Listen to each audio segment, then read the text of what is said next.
Tom Woods Show, episode 1567. Prepare to set fire to the index card of allowable opinion. Your daily dose of liberty education starts here. The Tom Woods Show.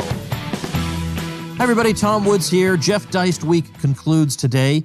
Jeff, of course, remember, is president of the Mises Institute, Mises.org, Mises.org. You should definitely check out the most amazing educational website in the history of the world. And former chief of staff to Ron Paul. And today we're going to use as a jumping off point an article by Tyler Cowen, and we'll talk about it when I bring Jeff on.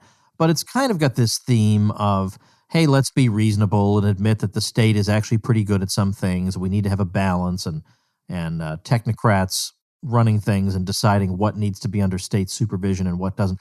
So we're going to talk about that today. Jeff, welcome back. Well, thank you. I appreciate you having me this week. I cannot thank you enough, and I know people are pleased that you were able to do it. Let's dive right into this. We're using as a jumping off point for discussion an article that appeared by a previous guest on this program, Tyler Cowen, over at George Mason University. And he has a piece over at his Marginal Revolution blog called What Libertarianism Has Become and Will Become, State Capacity Libertarianism. And you had a 10-point response on Facebook, each point of which could be a separate discussion. But would you mind just starting off, maybe giving an overview of what Cowen is arguing here? Like what's gone wrong and where should we be going? This started on New Year's Day. I had a couple little things in the office that just came in and someone had sent it to my attention. So really this was just something I dashed off on Facebook very quickly, a sort of a knee-jerk or reflexive reaction to Cowen's article. And I'm sure you'll post both his article and my response in the show notes so people can take a look at it.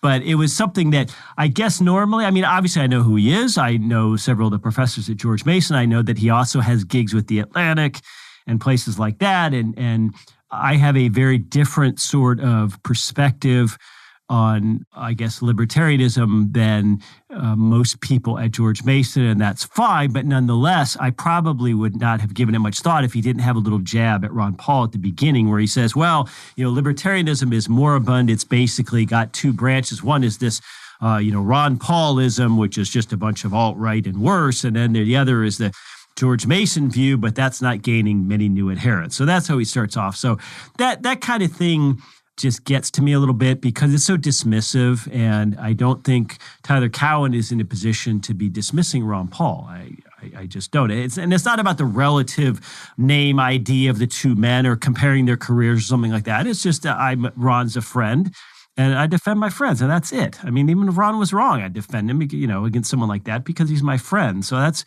first and foremost. And so I sort of dashed this off as a response. And basically, the gist from my perspective of Tyler Cowen's piece is that, well, what libertarianism needs, if it's going to actually hold any sway in the world, is it needs what we call state capacity.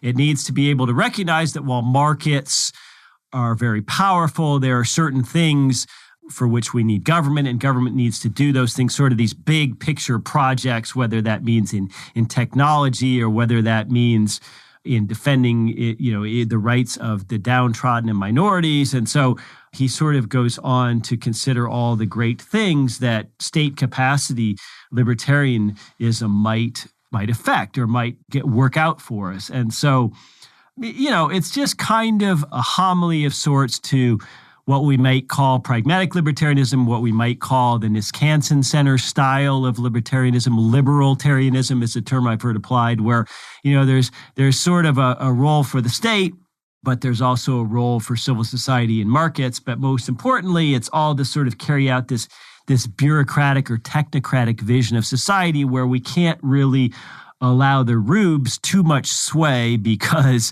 they might vote for the wrong person or they might not want the things that are best for them. So, it just has a hubris to it.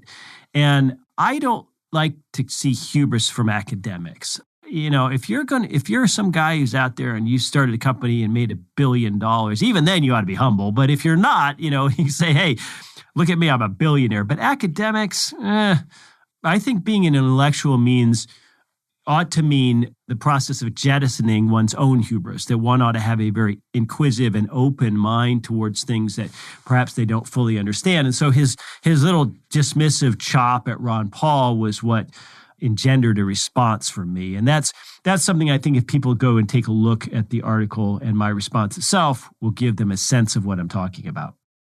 Well, when you look over this piece, it's I recognize a lot of people in it.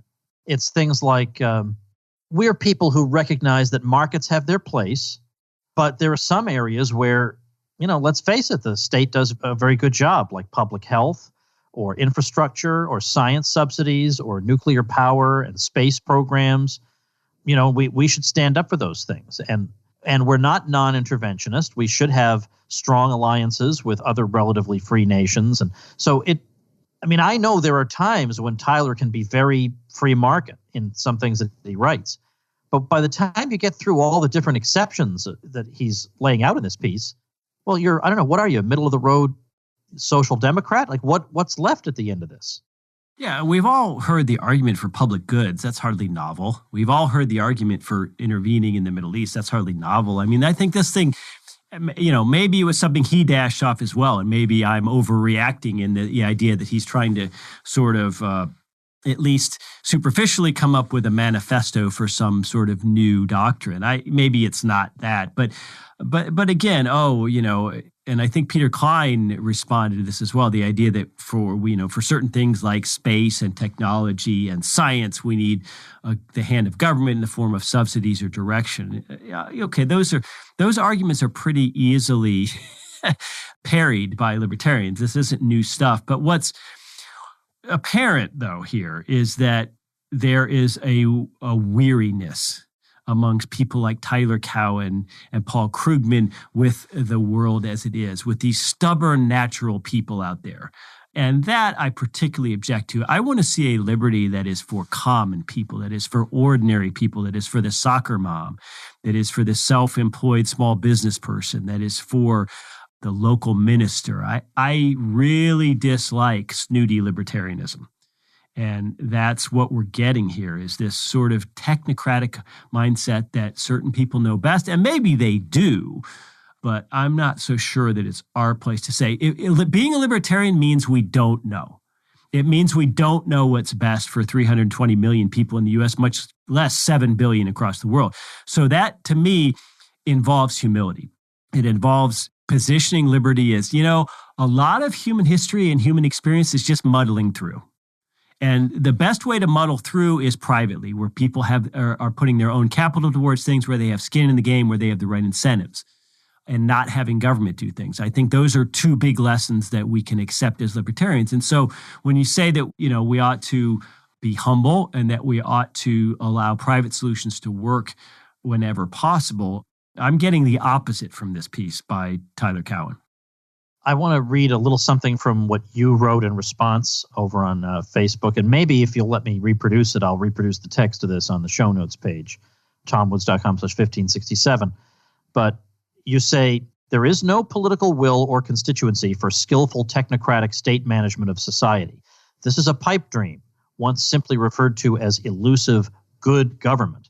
When do public choicers of all people give this up?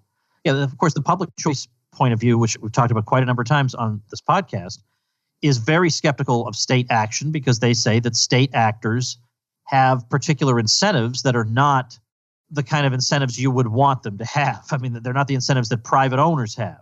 And they're incentives that are governed more by a desire for re-election and an increase in their personal power than they are for really successfully solving problems. And as Peter Klein points out about this piece, it seems to fall into the usual academic trap of policymakers can be irrational, except my friends. We can't allow the state to do A, B, and C because of all the inherent problems with state activity.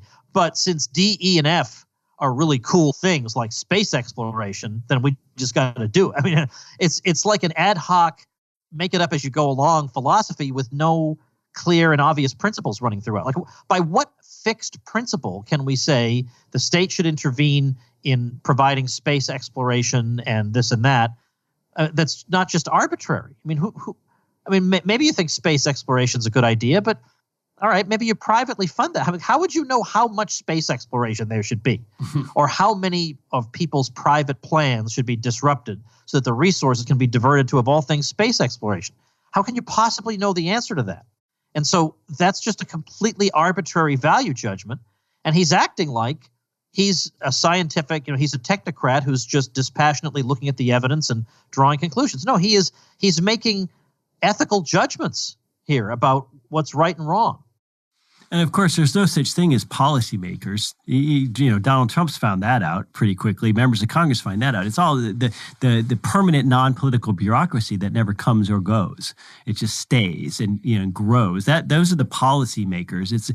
They're not sitting there waiting for the next article in the Atlantic from Tyler Cowen. They're making sure that their union job is secure and that they're going to be at NASA for another 10 years or whatever. I mean, that's the policy. There's no such thing as a policymaker. Well, that's a good point. I hadn't quite thought of it like that.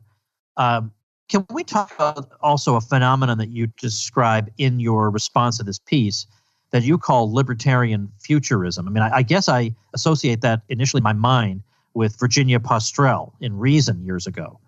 But what does that term mean, and how's Tyler Cowen advancing that idea?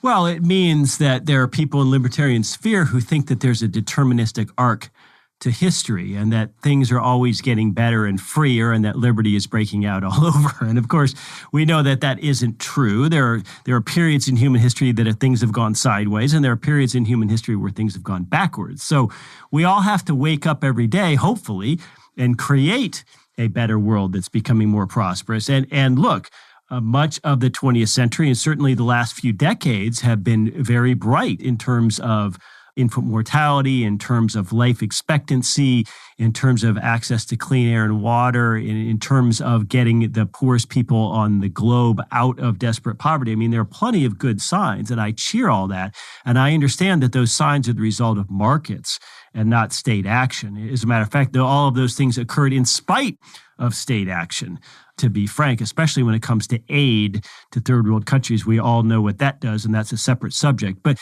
this idea that we know what's happening and that certain things are sort of set in motion and that they can't be stopped. I mean, Mises certainly warned about this.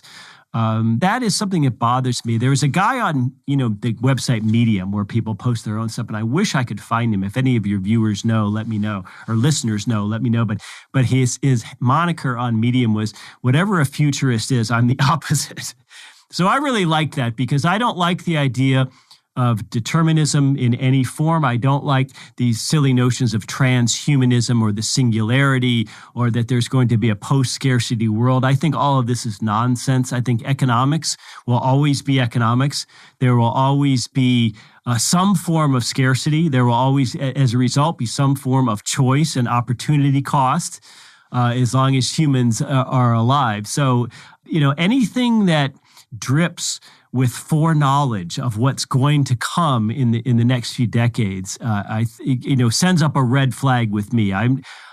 Futurism as a genre is not something I like. And look at the futurists of the 60s and 70s and how wrong they were about everything. It's if you like markets, and I'm sure your listeners do, then those markets get up and assemble themselves and go where people want to go as a result of where they're inevitably destined to go. Let me read a couple of lines from the piece. He says, rapid increases in state capacity can be very dangerous. Earlier, Japan, Germany. But high levels of state capacity are not inherently tyrannical. And then he goes on to say, a strong state is distinct from a very large or tyrannical state. A good, strong state should see the maintenance and extension of capitalism as one of its primary duties. In many cases, its number one duty. And this kind of recalls, at least indirectly, a theme that came up earlier in this week about the libertarian centralists. They're going to bring about liberty through oversight of society, through the courts or something. And likewise here, we're going to have the state. The state is going to guarantee capitalism for us. But of course, I would say a pretty good, if not entirely public choice response to that, wouldn't that be that the same state that can effectively whatever, enforce capitalism, let's say enforce contracts or whatever other institutions need to be upheld for capitalism, can also turn against capitalism and loot it and bilk it. I mean, so is that just a risk we take, or why is that not mentioned? I mean, I don't even see that as a concern. It's like people who are concerned about that are just backward rubes, not sophisticated enough to understand the value of the state. Right. And where do we find these bureaucratic experts who are not subject to the same self-interest and response to incentives? I mean, that's what public choice teaches us, is that this applies to the government sector as well as the private sector. So I don't fully understand why we imagine that, what he's terming here state capacity libertarianism is going to be able to perform these muscular duties to which he's assigning it, without regard to all the problems, all the political problems, all the dug-in bureaucratic problems. I mean, we are a country that has a ton of debt. We have the blue and red state problem where everyone's at each other's throats. We have the problem of entitlements and the so-called fiscal gap, which is maybe $200 trillion between what we are likely to take in taxes in the future and what we're going to owe to people in terms of entitlement promises. So the American government and the American bureaucracy is sclerotic. It has a lot of built-in headwinds.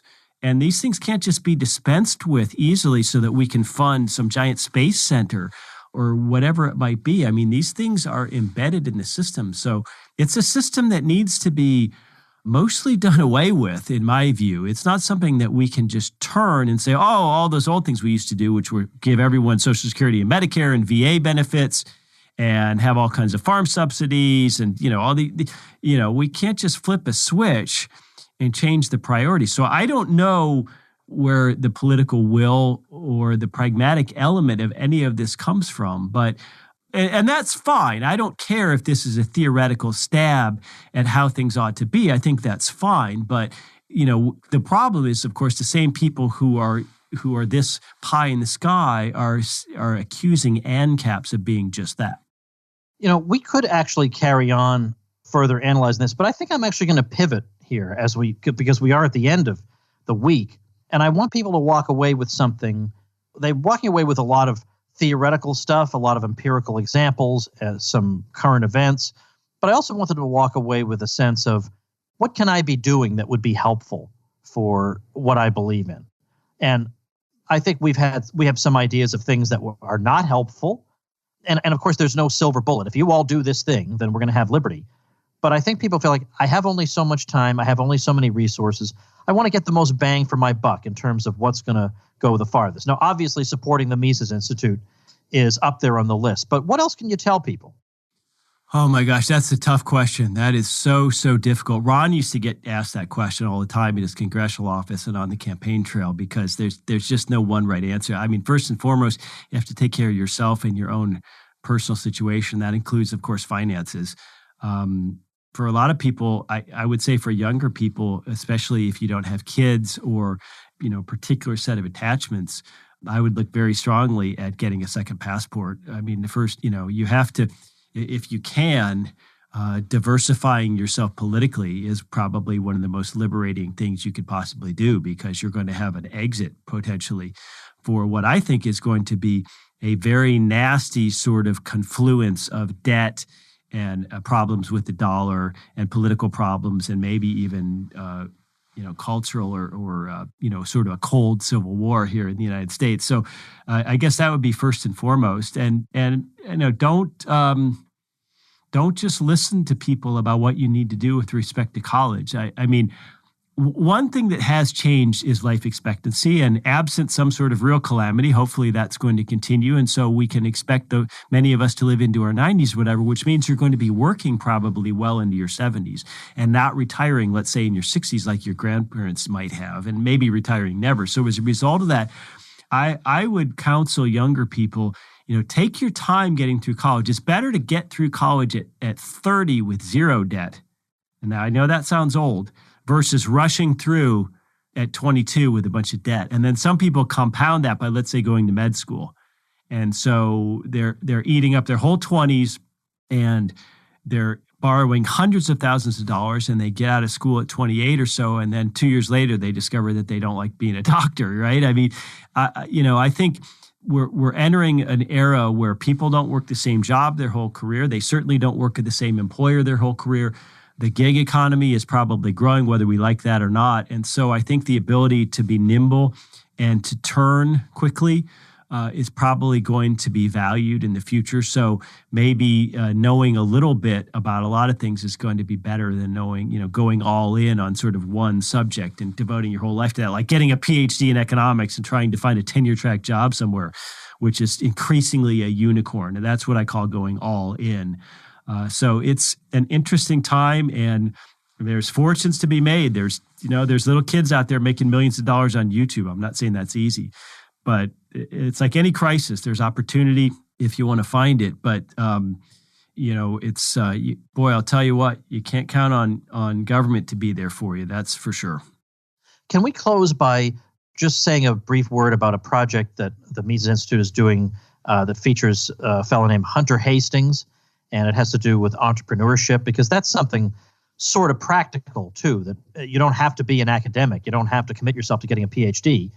It's another path, and I'm just curious about that particular Mises Institute project.